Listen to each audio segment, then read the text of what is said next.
पंजाब के जंगल में टोनी चिड़िया अपनी बहू टुनटुनी चिड़िया के साथ रहती थी। टुनटुनी चिड़िया का पति बंटी कबूतर शहर के जंगल में अपना काम करता था। टोनी चिड़िया के घर से कुछ ही दूर पर एक कालू कौवे का आम का बाग था। बहुत से आम पक चुके थे। आम की खुशबू से सारे पक्षियों के मुंह में पानी आ रहा था। माँ जी, आम की बहुत अच्छी खुशबू आ रही है। मेरा आम खाने को मन कर रहा है। हाँ बहू, मन तो मेरा भी बहुत कर रहा है, पर तू देख रही है ना, कालू कौवा अपने बाग में बैठा हुआ है। अगर अभी हम आम तोड़ने गए तो पकड़े जाएंगे। रात का इंतजार करते हैं बेटा। जब कालू कौवा सो जाएगा तो फिर हम आम तोड़ कर ले आएंगे और खूब मजे करेंगे। लेकिन माँ जी, मेरा अभी मन कर रहा है आम खाने को। माँ जी, आप ऐसा करिए, कालू कौवे को किसी बहाने से यहाँ बुला लीजिए और मैं वहाँ जाकर आम तोड़कर ले आऊंगी। लेकिन आम चुराते हुए बहू तू पकड़ी गई तो हमारी बहुत बदनामी होगी। फिर सारे पक्षी हमें अच्छा नहीं समझेंगे। आप बिगाड़ में डर रही हैं माँ जी। ऐसा कुछ नहीं होगा। आप उसे बातों में उलझाए रखना, मैं वहाँ से आम तोड़कर वापस आ जाऊंगी। टोनी चिड़िया टुनटुनी की बात मान लेती है और टोनी के जाते ही टुनटुनी कालू को आवाज़ें देने लगती है। कालू भैया, कालू जल्दी आओ, हमारे घर में चोर आ गए, जल्दी आओ। जी टुनटुनी बहन, कहाँ है चोर, बताओ मुझे। कालू टुनटुनी के घर इधर उधर चोर को ढूंढने लगता है, लेकिन कालू को कहीं भी चोर नजर नहीं आता। मुझे लगता है बहन, चोर मेरे डर से भाग गया है। मैंने इधर उधर सब देख लिया है, लेकिन चोर मुझे कहीं नहीं मिला। अब अगर दोबारा आए तो मुझे बताना। कालू कौवा फिर अपने बाग की तरफ चल जाता है। उधर टोनी चिड़िया आम तोड़कर वापस आ जाती है अपने घर में। इधर टोनी चिड़िया ने आम तोड़ लिए होते हैं, फिर वो अपने घर वापस आ जाती है आम तोड़कर। बेटा, काफ़ी स्वादिष्ट आम है, आम खाने को बहुत मज़ा आ रहा है। फिर वो दोनों आम खाती हैं और खूब एंजॉय करती हैं। उधर कालू कौवा अपने बाग में पहुंच जाता है और जाकर देखता है कि उसके बाग में से कुछ आम कोई तोड़ के ले जाता है।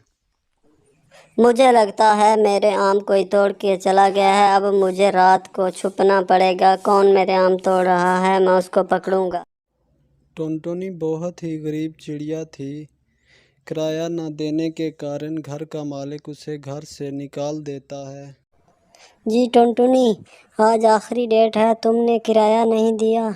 पिछले माह भी आपने इस तरह किया था। जी लूसी भाई, आप मुझे थोड़ा सा टाइम दे दे, मैं आपको 1-2 दिन के अंदर किराया दे दूंगी। आप मुझे घर से ना लूसी टुनटुनी और उसकी बच्ची को घर से निकाल देता है। फिर वो अपना न्यू घोंसला बना लेती है। टोनी एक छोटा सा घोंसला डालकर उसमें अपनी बच्ची के साथ रहने लगती है।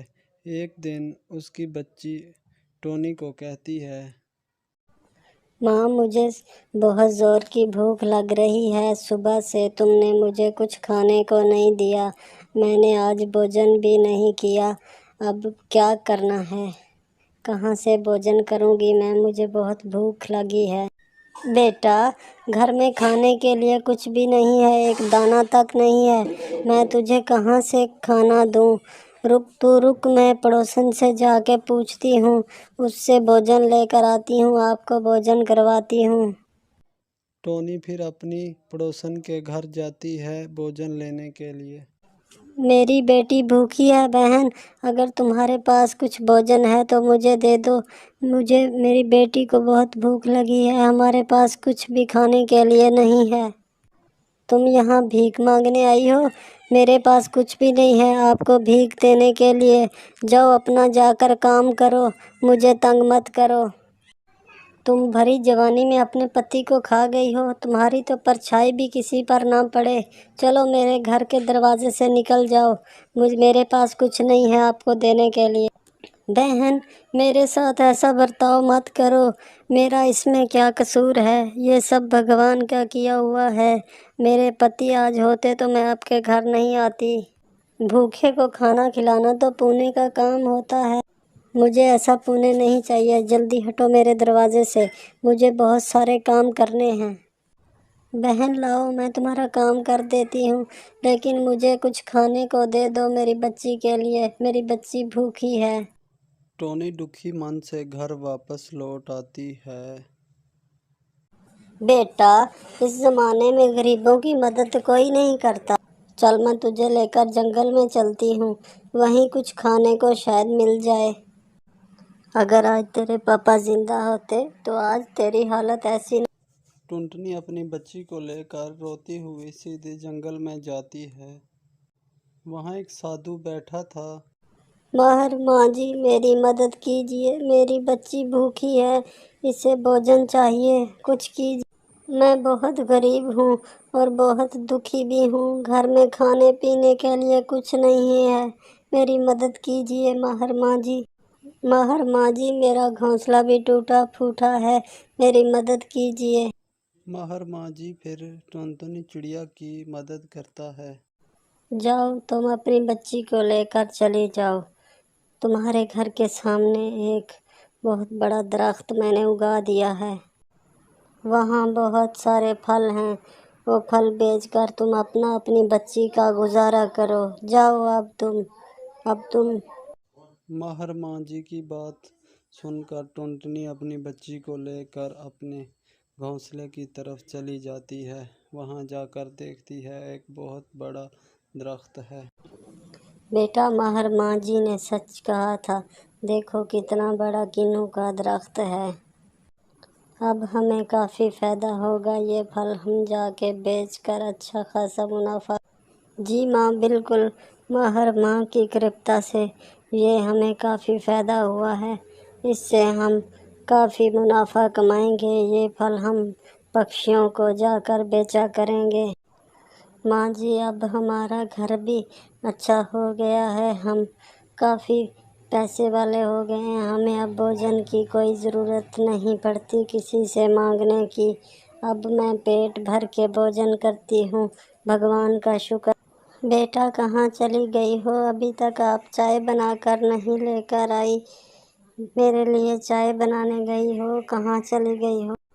जी माँ, मैं चाय बना रही हूँ। चाय बनाकर आपके लिए लेकर आती हूँ। अगर आप लोगों को हमारी कहानी अच्छी लगी है तो प्लीज़ चैनल को सब्सक्राइब लाजमी कर दें। ऐ भगवान, मुझे बेटी मत अता करना। मेरी सहेलियाँ मुझे बहुत तंग करेंगी, क्योंकि मेरी सारी सहेलियों के पास पहली मर्तबा जब डिलीवरी हुई तो उनके पास बेटा पैदा हुआ है। हाँ टुनटुनी, बेटी मत पैदा करना। मेरे दोस्त भी मुझे कहेंगे। मेरे सारे दोस्तों के पास पहले बेटा पैदा हुआ है। अगर तूने बेटी पैदा की तो तुम्हारी खैर नहीं होगी। आहिस्ता आहिस्ता समय गुजरता गया, दिन गुजरते गए। तब तक आप लोग कमेंट्स में बताएं 200 ज़रबे 7 कितने होते हैं। कमेंट्स में आप लोगों ने जवाब लाजमी देना है। 200 ज़रबे 7 कितने होते हैं। अरे सुने, मेरी तबीयत ख़राब हो रही है। आप जाएं, डॉक्टर को लेकर आएं, चेक करवाते हैं। अच्छा, मैं जाता हूँ डॉक्टर को लेने के लिए। आप इंतज़ार करो यहीं। अभी मैं जा रहा हूँ, डॉक्टर को लेकर आता हूँ। टुन्नू चिड़ा जाता है डॉक्टर को लेकर अपने साथ घर में आ जाता है, क्योंकि उसकी पत्नी की के यहाँ बच्चा पैदा होने वाला होता है। टुन्नू भाई, आपको बहुत बहुत मुबारक हो। आपके घर में बेटी पैदा होने वाली है। अभी थोड़ी देर में मैं इंजेक्शन लगाता हूँ, आपके घर में बेटी पैदा हो जाएगी। मैंने आपको कहा था कि बेटी पैदा नहीं करनी, फिर क्यों किया आपने बेटी पैदा? मुझे आपसे नफ़रत है, आपकी बेटी से भी नफ़रत है। मुझे मेरे दोस्त ताने देंगे कि आपकी पहले बेटी पैदा हुई है। मैं क्या मुंह दिखाऊंगा अपने दोस्तों को? जी, आप इस बार बर्दाश्त कर ले, अगली बार बेटा पैदा होगा। मैं क्या करूं, ये सब भगवान का किया धरा है।